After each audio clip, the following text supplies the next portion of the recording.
Bismillahirrahmanirrahim. Alhamdulillahirabbil alamin wassalatu wassalamu ala Rasulillah wa ala alihi wa sahbihi ajma'in. Rabbi ishrah li sadri wa yassir li amri wa hlul 'uqdatam min lisani yafqahu qawli. Yang dikasihi Tuan Imam, yang dikasihi juga Tuan Bilang, Usi Surau Primal Aziz, ibu-ibu dan ayah-ayah yang dirahmati Allah sekalian. Assalamualaikum warahmatullahi taala wabarakatuh. Apa khabar semua? Sihat semua lah. Mudah-mudahan kita dilindungi COVID yang tak habis-habis lagi lah. Jadi Alhamdulillah pada hari ini dapat kita bersama dalam lingkungan lebih kurang dalam 40 minit ke 40 minit insyaAllah. Sementara kita menunggu waktu Isya, insyaAllah mudah-mudahan apa yang kita sampaikan pada hari ini saya nak sambung. Minta izin nak sambung yang kuliah hari Jumaat hari itu. Boleh tak? Hari itu kuliah Jumaat itu belum habis lagi, sikit lagi. Saya ingat nak baca kitab amalan yang disukai Rasulullah. Kalau sempat habis berkaitan dengan tajuk lalai hari itu, hari Jumaat hari itu nak sambung sedikit. Kemudian kita sambung sedikit amalan yang disukai oleh Imam besar Nabi Muhammad sallallahu alaihi wasallam. Jadi sebagaimana yang telah saya nyatakan pada hari Jumaat lepas berkaitan dengan isunya apa dia tuan? Isu lalai. Lalai. Yang mana isu lalai ini yang dinyatakan dalam surah At-Takatsur, surah yang ke-102, ayat yang pertama. Alhaakumut takatsur hatta zurtumul maqabir. Saya dah baca hari Jumaat hari itu, yang mana menceritakan berkaitan kepada kita manusia ni lalai dan leka. Sentiasa lalai dan leka dengan apa? Dengan nikmat dunia. Macam hari inilah. Berapa ramai di antara penduduk prima pada hari ini, tuan-tuan yang telah dipilih oleh Allah Subhanahu Wa Taala, orang lain bukan lalai, dah mungkin ada kerja, kan? Yang mana kita disibukkan, memang sibuklah. Kalau saya sendiri pun pagi tu hantar anak sekolah kan. Kadang-kadang nak solat subuh berjemaah apa kadang-kadang tak sempat. Sebab apa? Takut lewat. Duduk presen 17 tu, anak sekolah presen 11 semua. Integrasi 2 orang, sekolah sebelah 2 seorang, SMKA seorang. Jadi kadang-kadang tu nak pergi, kalau sekarang ni subuh lewat sikit. Jadi kalau lewat keluar dari rumah tu memang jam. Jadi kadang-kadang tu itulah kita pada hari ni. Yang mana kesibukan kita ni sebagaimana yang saya ceritakan lepas-lepas, yang mana di antaranya yang telah diceritakan oleh Allah Subhanahu Wa Taala, yauma la yanfa'un malun wala banun illa man atallaha biqalbin salim. Yang mana kita disibukkan dengan apa itu? Saya ceritakan hari itu, dikatakan kita disibukkan dengan harta. Kita disibukkan dengan apa dia lagi? Dengan nikmat dunia pada hari ini. Nikmat dunia kalau kita hari ini apa dia? Nikmat dunia orang muda pada hari ini. Handphone lah. Mana hari ini dah ada TikToknya, ada apa dia lagi? TikToknya kadang-kadang duduk tengok TikTok tu tak mengantuk tu. Kalau baca Quran, Bismillahirrahmanirrahim, Alhamdulillah, tak meninggal. Cuba tengok TikTok. Tengok TikTok kan, tengok Facebook kan, nak tidur dah, nak pergi bilik tidur dah tu. Buka handphone je, tengok TikTok, ting ting ting ting. Tak jadi nak tidur dah. Sebab apa? Sebab apa? Jadi sebab apa kita nikmat dunia. Buka Facebook, tak nak tidur. Padahal nak pergi bilik tidur tu nak tidur dah. Tapi buka handphone sekejap kan. Tu kan cerai tu. Pukul 12 dah. Mulalah. Jadi bagaimana kita dilalaikan dengan nikmat dunia yang mana tidak sudah tidak akan habis sampai bila-bila. Sebagaimana nyatakan dalam Quran tadi, hatta zurtumul maqabir, sehinggalah kita mati. Kalau masuk dalam kubur tu baru habis segala kesibukan kita. Jadi apa dia yang menyebabkan kita lalai? Sebagaimana kita tadi, iaitu leka dengan nikmat dunia. Hari itu saya berhenti berkaitan dengan di bahagian Jumaat hari itu berkaitan dengan harta dan anak pinak. Kenapa Allah sebutkan merupakan ancaman terbesar?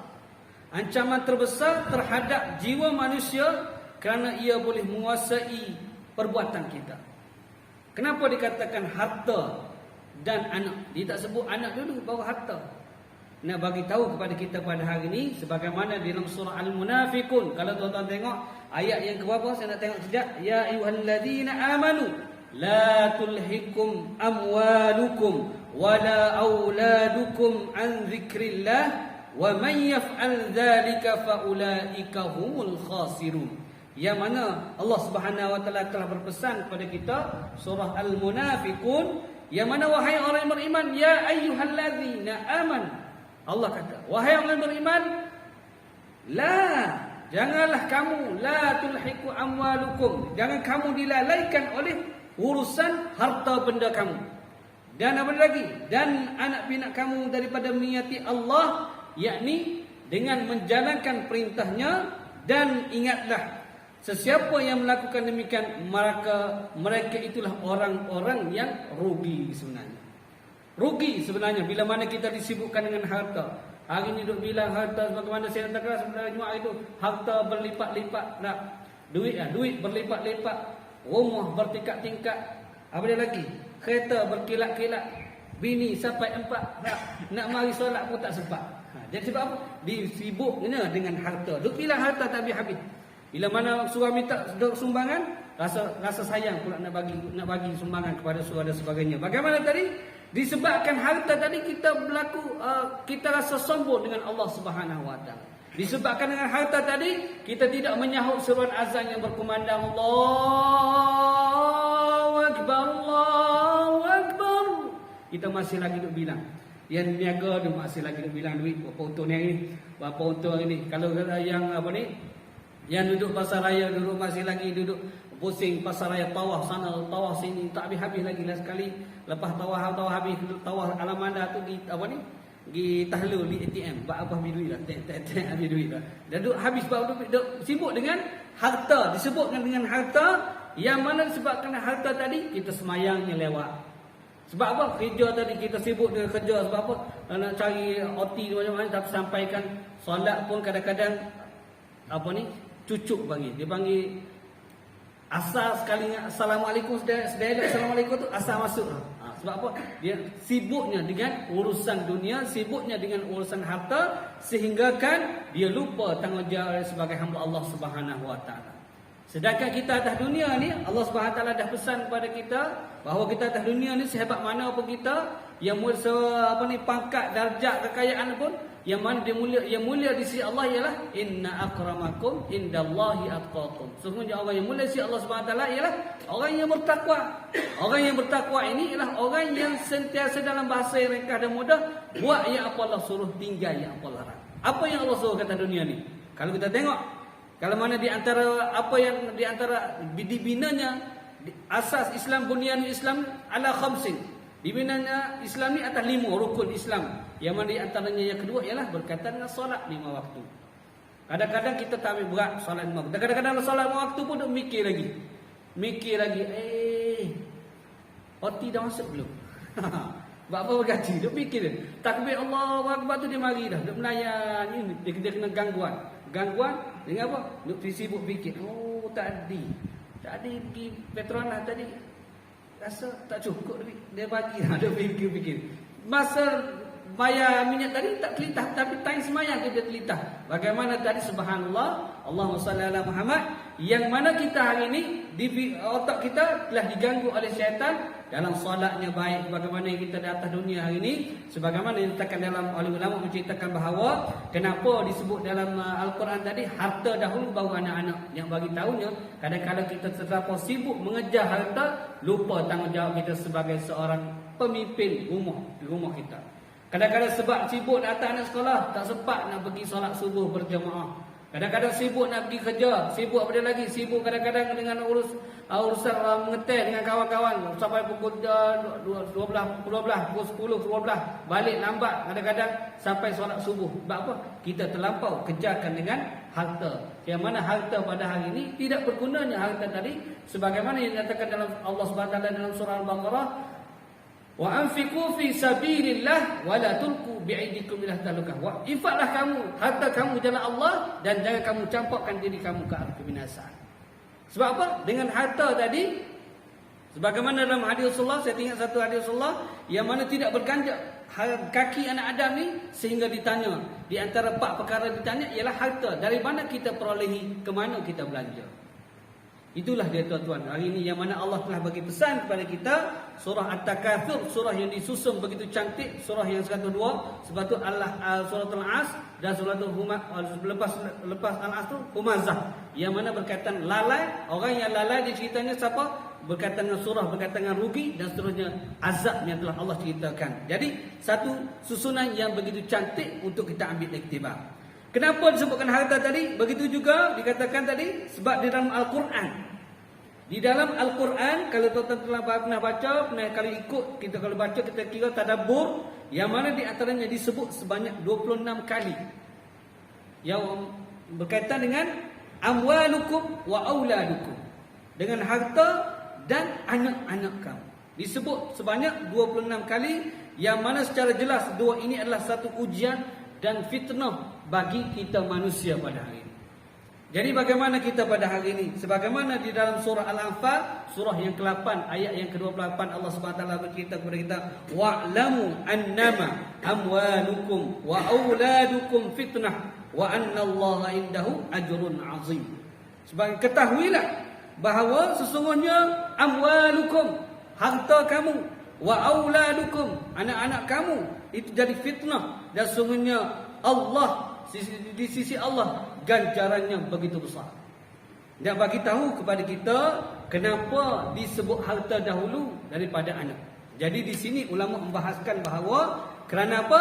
Kerana manusia ni lebih terpesona dengan harta berbanding dengan anak-anak. Utama sekali orang wanita pada ini kan. Isteri kita, pasangan-pasangan kita ini. Yang mana mereka ni kalau mereka stres tu bagi ajak pergi shopping, hilang stres dia. Kalau nampak dia berceramah tanpa tajuk berhenti tu, ya jom kita pergi shopping. Confirm dia berhenti. Kalau tak try lepas ni. Ajak pergi beli tengok emas, tak beli tak apa. Ajak pusing-pusing ke dalam, dia rasa seronok. Sebab apa?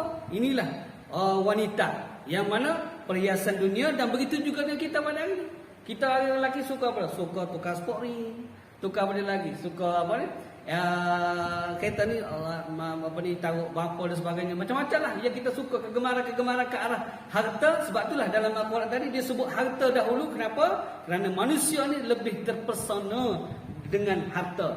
Tengok rumah, nak beli rumah yang besar. Tengok apa ni, kereta, nak beli kereta besar. Tengok apa dia lagi, semua nak cari yang besar-besar. Tengok bini, tak nak cari bini besar pula. Nak cari bini asli. Jadi bagaimana tadi yang dikatakan kenapa disebut harta? Kerana manusia pada hakikatnya, cara fitrahnya, mereka ini lebih terpesona dengan harta berbanding dengan anak-anak. Kadang-kadang disebab dia kerja tu sampai dia lupa anak-anak dia. Dia juga cari, buat OT, dia berniaga sana balik kerja, lepas tu pergi berniaga pula belah malam sebagainya. Kerana apa? Kerana nak kumpul sebanyak mungkin duit atas dunia. Kerana apa? Nak beli sesuatu, nak beli motor BMW. Sebab apa?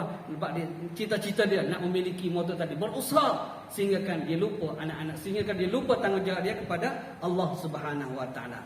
Begitu juga yang kedua, kenapa disebut oleh Allah Subhanahu Wa Taala dengan harta dahulu? Kerana manusia lebih berhajat kepada harta berbanding dengan anak-anak. Hidup atas dunia ni kan, nak harta, nak kaya. Semua orang nak kaya. Tapi jangan, kita perlu ingat, sebagaimana hadis saya ulang tadi, bahawa Allah akan tanya dari mana harta kita perolehi, ke mana kita belanja. Sebab itulah tadi saya ingat dalam satu forum bersama dengan Ustaz Dosuki di Kastam tadi, yang mana persoalan berkaitan dengan pendapatan, persoalan berkaitan dengan gerak kerja mereka sebagai dalam Kastam pada hari ini, yang mana diceritakan oleh Ustaz Ahmad Dosuki tadi bahawa orang kaya ni akan lambat sikit masuk syurga berbanding dengan orang miskin. Kenapa? Kerananya banyak persoalan yang akan ditolak oleh Allah Subhanahu Wa Taala. Contohnya dari segi pakaiannya. Kita hari ni kalau orang miskin dia pakai apa tuan-tuan? Selipar kan. Kita ini orang miskin selipar brand apa? Brand Jepun je.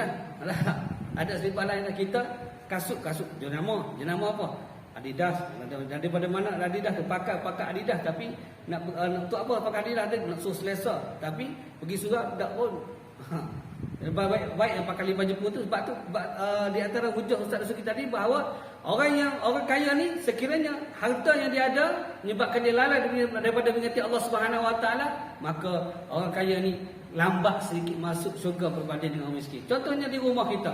Di rumah kita ini, orang miskin dia tak ada TV tu dah. Dia tengok apa tu dah? Rumah dia tak ada apa, tengok apa yang ada kat rumah lah. Kita ni bukan TV. Kalau Allah tanya ni, rumah ada TV apa? Rumah ada TV tak? Dia tanya, berapa inci tuan? Tanya berapa inci? Paling besar sekali.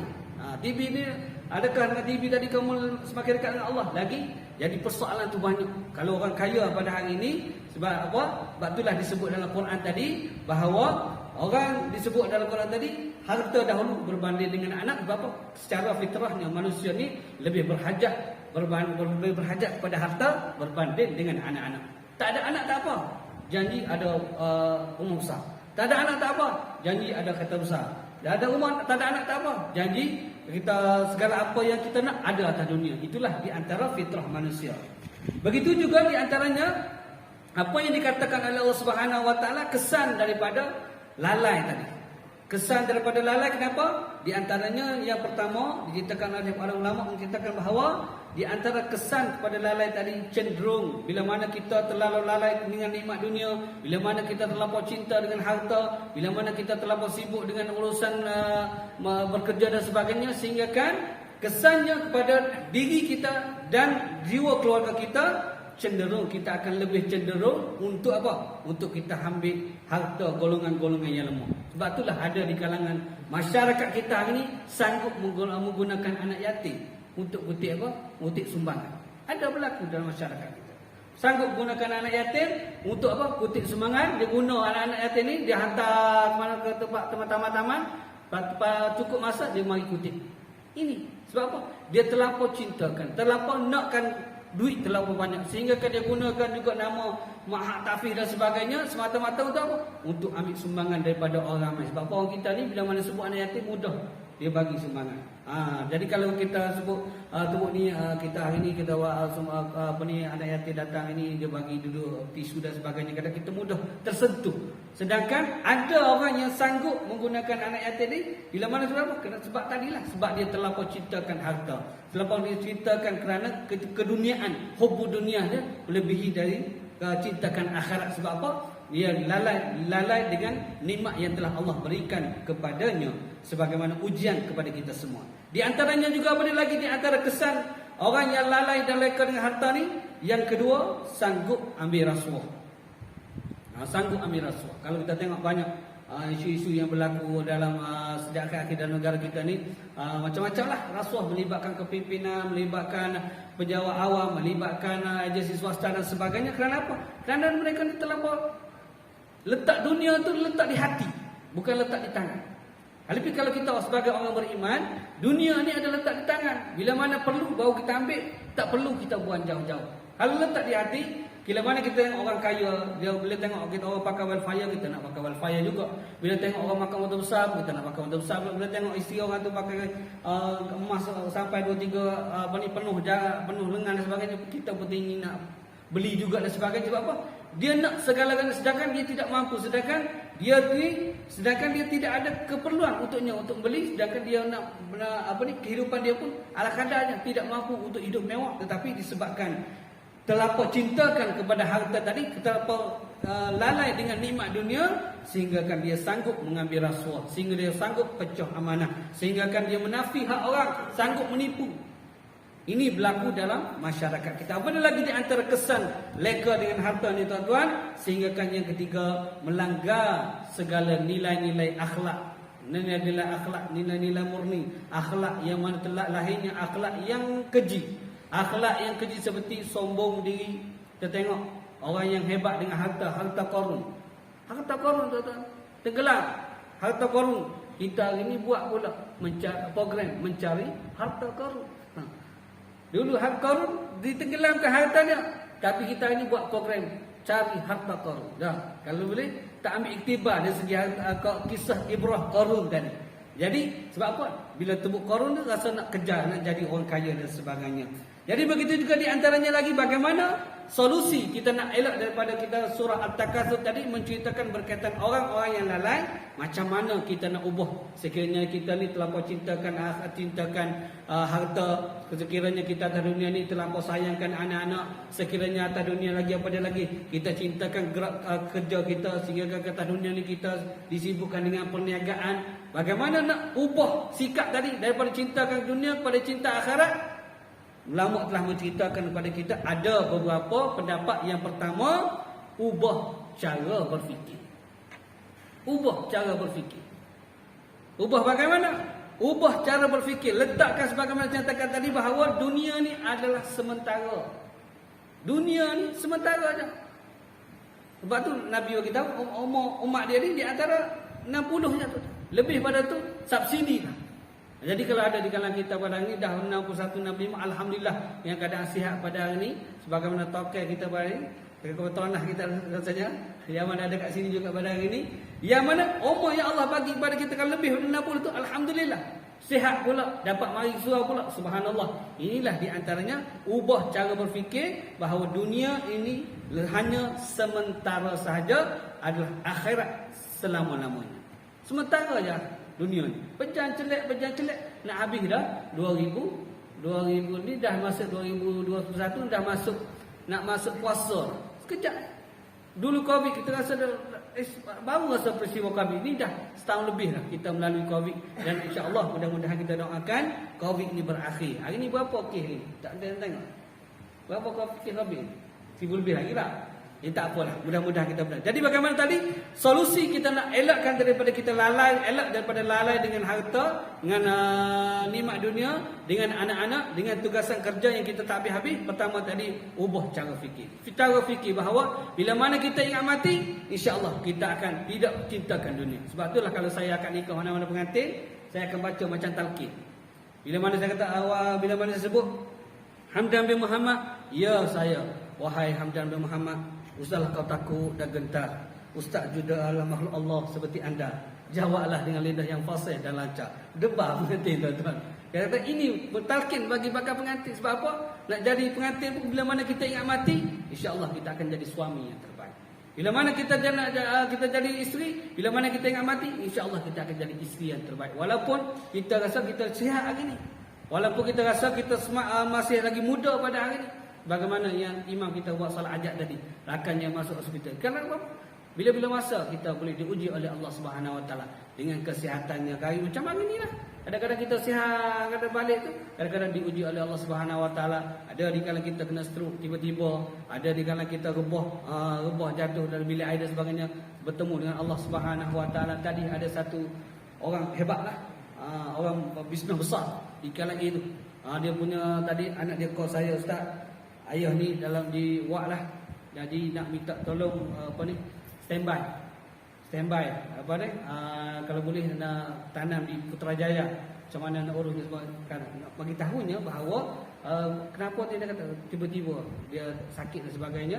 Jadi nak bagi tahu kepada kita bahawa kita hidup atas dunia ni, bila-bila fa idza jaa ajalun la yastakhiruna sa'ah wa la yastaqdimun. Bila mana tiba ajal ni tak dapat tidak, kita nak awal, kita nak lambatkan, mari kemar Samdan baru balik kuliah prima lazih dah. Dia tak mati, tak sempat jumpa bini dah. Jadi masuk dewasa tak mati dah Samdan baru lepas kuliah tadi. Jadi nak bagi tahu kepada kita bahawa kita hari ni ubah cara pemikiran. Nak elakkan kita daripada terjebak dengan lalai dengan urusan harta, terjebak lalai dengan urusan anak-anak, terjebak lalai dengan urusan kerja, disebabkan sampai kita lupa Allah Subhanahu Wa Taala. Ubah minda. Ubah bahawa aku hidup atas dunia ni, aku tinggal semua. Kereta aku tinggal, anak aku tinggal, bini aku tinggal. Yang bawa 3 perkara, sedekahun jariyah, anak yang soleh, dan amal ilmu yang bermanfaat. Macam hari ni ilmu yang kita ada pada hari ni, balik cerita pula kat isteri. Yang tadi Ustaz Amdan cerita berkaitan lalai sambung kuliah di hari Jumaat hari tu, berkaitan kita hidup atas ni sibuk. Macam perempuan ni memang dia, saya duk perhati tengok orang perempuan tak sekali anak perempuan ataupun isteri kita bab semayang ni memang dia fail. Bab semayang kadang-kadang dia orang ni lambat. Kadang-kadang baru sibuk, dia nak masak dulu, kadang-kadang dia nak masuk start pukul 6.30. Dia nak habis dulu. Kadang-kadang sampai pukul 8 lebih dia semayang maghrib. Kita buat ada, Allah tanya kita nak jawab apa? Allah tanya kita nak jawab apa? Sedangkan Allah dah pesan kepada kita dalam surah Tarik, ya ayyuhallazina amanu qu anfusakum wa ahlikum nar. Kadang-kadang orang perempuan ni kadang-kadang waktu pagi dia bangun tu dia nak masak anak-anak ke sekolah. Kadang-kadang dia bangun awal lah, pukul 5.30 bangun, masak tu. Subuh pukul 6.45. Sebab apa? Nak selesaikan. Jadi hari ni balik cerita lepas ni bahawa cerita kat pasangan kita, cerita kat anak-anak kita bahawa ubah cara pemikiran. Kita jangan terlampau sibuk dengan urusan lalai dunia pada hari ni. Ubah cerita bahawa kita hidup atas dunia ni sementara. Tanamkan dalam jiwa anak-anak kita pada hari ni. Ada di kalangan kita ni Tak banyak yang bercerita kepada anak-anak, belajarlah rajin-rajin supaya kita boleh berbakti kepada agama. Dia bagi tahu, belajar biar boleh 5A, biar belajar 8A sebagai jadi orang yang hebat dunia, boleh bekerja dan sebagainya. Sebut kerja. Kita tak sebut pun untuk apa? Untuk kita bertemu dengan Allah Subhanahu untuk kita bantu agama Allah Subhanahu Wa Taala. Banyak segelintir daripada ibu dan ayah pada hari ini jarang bercerita kepada anak-anak, walaupun nampak benda tu berat, sedangkan benda tu adalah tanggungjawab kita sebagai ayah. Tanamkan dalam anak-anak daripada kecil lagi bahawa kamu nak belajar ni hanya untuk apa? Sementara atas dunia. Sebab apa? Tanggungjawab kita sebagai hamba Allah untuk mencari ilmu, dan ilmu tadi membawa manfaat untuk kita bawa bertemu dengan Allah Subhanahu Wa Taala. Tanamkan dalam jiwa anak-anak daripada kecil lagi. Cerita kepada mereka kenapa kena pergi sekolah ni, supaya pandai. Pandai bila pandai boleh menjadi pendakwah yang hebat untuk bantu agama Allah Subhanahu Wa Taala. Dan bila mana kita bantu agama Allah, insya-Allah dunia akan datang kepada kita. Bukan kita nak kerja, nak pandai sehingga kita lupa Allah Subhanahu Wa Taala. Jadi bagaimana tadi? Yang pertama, ubah cara berfikir. Letakkan dunia hanya sementara, akhirat selamanya. Untuk apa? Untuk mengelakkan diri kita daripada perkara-perkara yang lalai. Begitu juga yang kedua, ulama menceritakan kepada kita bahawa bagaimana nak elakkan diri kita dan ahli keluarga kita daripada lalai, ubah cara bertindak. Cara bertindak di bagaimana? Perbuatan kita, kehidupan, amalan kita harian. Bagaimana di antaranya kita ubah. Dulu kita nak sumbang, nak sedekah kat surau pun payah. Hari ni alhamdulillah surau Prima pun dah banyak surau buat solat Jumaat kan. Bila mana buat solat Jumaat, hikmah di PKP ni banyak pendapatan yang surau dapat. Jadi bagaimana tadi? Di antaranya bagaimana nak ubah cara bertindak. Jadi pertama dikatakan infakkan harta kita yang ada. Jangan bagaimana saya katakan tadi, wa anfiqu fi sabilillah wala tulqu bi aidikum ila tahlukah. Infaklah harta kita yang kita peroleh ini ke jalan Allah Subhanahu Wa Taala, jangan kita campurkan ke arah kebinasaan. Kadang-kadang kita boleh beli, kadang-kadang minta maaf tuan-tuan, boleh beli rokok dan hay. Berapa sekotak ni? Tak tahu, tak isap rokok. RM20 rokok dan hay. Jadi kadang-kadang RM20 kalau sehari, kata darat 30 hari. Itu buat darat 30 hari. Berapa 30 hari? Darat RM20. Subhanallah. Banyak tu boleh bayar MyV. Jadi bagaimana tadi nak bagi tahunya bahawa kita nak elak daripada lalai. Dikatakan ulama yang kedua, ubah cara bertindak. Yang pertama, bagaimana ubah cara bertindak? Jangan terlampau sayangkan harta. Ada sedekah. Sebab itulah kita hari Jumaat tengok hari ni pendapat, alhamdulillah pendapatan prima sebulan, seminggu, seribu seminggu. Daripada awal Jumaat sampai setiap Jumaat lah. Alhamdulillah. Pendapat walaupun nampak surau ni kecil, tapi alhamdulillah tuan-tuan hari ni di surau Prima ni alhamdulillah syukur pada Allah Subhanahu Wa Taala rajin bersedekah. Untuk apa? Jadi tuan-tuan hari ni orang yang hebat untuk dah membuat satu aliran untuk apa? Untuk mengelak diri daripada lalai dengan harta yang kita ada. Jangan kita sayang harta kita. Mendapat gaji, fikirkanlah gaji yang kita ada ni untuk apa? Bantu agama Allah. Nak buat kuliah pada hari ni. Macam nak buat live pada hari ni. Nak bayar internet nak buat kuliah hari Jumaat, nak cari ustaz-ustaz yang hebat seperti Badul Syah dan sebagainya untuk memerlukan sumbangan. Jadi bila mana kita bertindak tadi, harta yang kita ada kita untuk infak jalan Allah, kita tak sayang untuk bersedekah pada orang miskin, bersedekah kepada surau, ataupun ada di kalangan penduduk kita ini ada WhatsApp group kan. Tiap-tiap blok tadi ada WhatsApp group dan sebagainya. Mungkin ada di kalangan kita yang sakit, mungkin ada di kalangan kita yang hilang pekerjaannya. Jadi harta yang kita tu jangan kita sayang, tersalurkan. Yakin dan percaya. Sebab apa? Ini di antara pengalaman-pengalaman yang saya lalui sendiri. Yang mana pernah bukan saya lah, tapi diceritakan oleh sahabat saya, yang mana dia pernah pergi ke Kedah dengan bawa duit RM10 tuan-tuan. Duit ada dalam poket RM10. Sebab apa? Tak sempat, gaji belum masuk lagi, tapi arahan syarikat suruh pergi ke Kedah. Jadi bagaimana tuan-tuan? Dia bertawakal kepada Allah Subhanahu Wa Taala, dia berhenti satu NRA di RNR di posisi minyak. Ni minyak alhamdulillah kereta syarikat dia bagi. Ada orang bagi minta sedekah tuan-tuan. Dia tenung dalam beg dia, aku ada RM10 je. Kalau aku bagi RM5, aku RM5, aku nak makan apa? Tetapi dia tekad, dia tak nak bagi RM10, dia biar ada RM5, dia bagi RM5, dia minta balik RM5. Dia bertekad, dia pun confused juga, tak berapa yakin lagi tu. Dia bertekad RM5 ni untuk aku backup kalau aku nak makan apa ni, untuk makan dalam perjalanan ni, insya-Allah Allah akan bagi. Dia pun bagi RM5 pada tuan-tuan.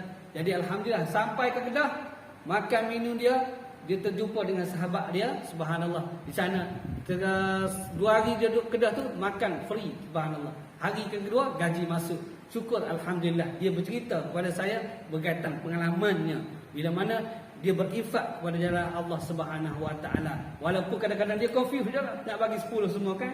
Aku nak makan apa? Tapi dia ambil pendekatan separuh-separuh. Dia menyumbang juga walaupun dalam keadaan sedemikian. Nak bagi tahunya dia tak bimbang. Bila mana dia bantu orang, insya-Allah Allah akan bantu dia. Bila mana kita bantu agama Allah, sebagaimana tuan-tuan hari ni yang duduk kat surau ni, kita ada pelbagai lapisan. Ada yang kerjanya hebat, ada yang kerja biasa. Sumbangkan idea untuk apa? Kita gerakkan surau ni dengan pelbagai pendekatan. Kalau boleh, buatlah pelbagai program-program yang boleh kita menarik golongan muda, kita menarik pelbagai keluarga dan sebagainya, buat forum dan sebagainya. Semalam di apa ni, Udang Galah kita buat Tiljannah forum. Alhamdulillah ramai yang datang. Dalam masa yang sama kita membantu peniaga-peniaga yang baru nak bangkit daripada COVID yang mereka diuji dengan kerugian yang begitu hebat, dan semalam kita buat alhamdulillah. Jadi kita fikir, kita ada idea, kita ada kebakat dari segi design dan sebagainya, bantu surau tanpa kita meminta balasan. Bantu buat agama, buat program-program, ataupun kita sebagai artizah kita, asatizah kita yang ada kepakaran dalam bidang Quran, buat kelas Al-Quran untuk anak-anak, untuk ibu tunggal dan sebagainya. Saya pun ada buat di Presiden Jumlah secara percuma. Saya buat gerak mula-mula surah di kelas mengajar, kelas mengajar Nisa. Saya gerakkan guru secara percuma, train ibu-ibu di rumah yang tak kerja ni, kita train. Dan alhamdulillah dah ada 5 orang suri rumah yang dah boleh mengajar untuk anak-anak pula.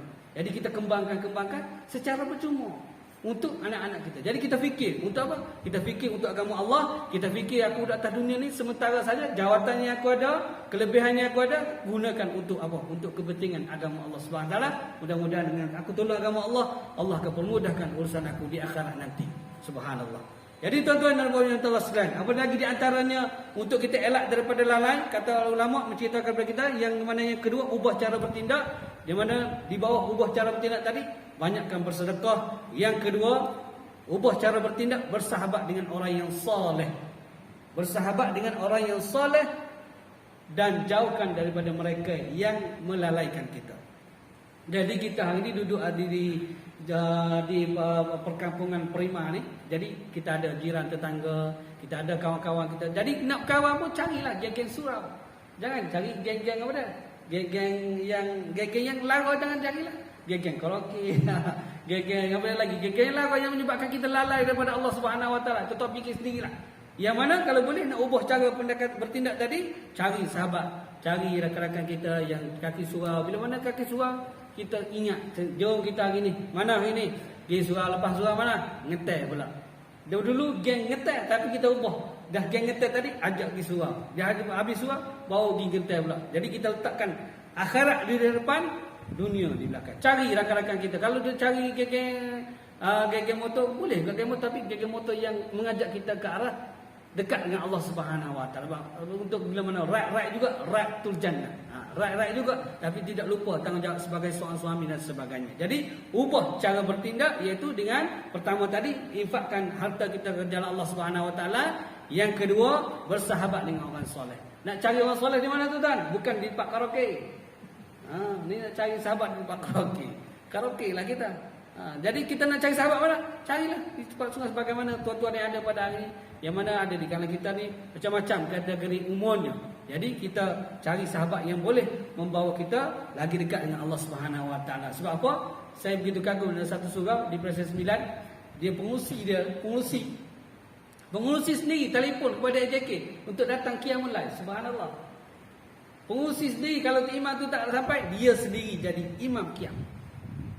Jadi kita nak beginilah. Kita nak berkawan dengan orang yang saleh supaya kita jauh daripada lalai, jauh daripada disibukkan dengan perkara-perkara yang melalaikan kita. Yang ketiga di antaranya di bawah ubah cara bertindak, yang mana yang ketiga sentiasa ingatkan diri.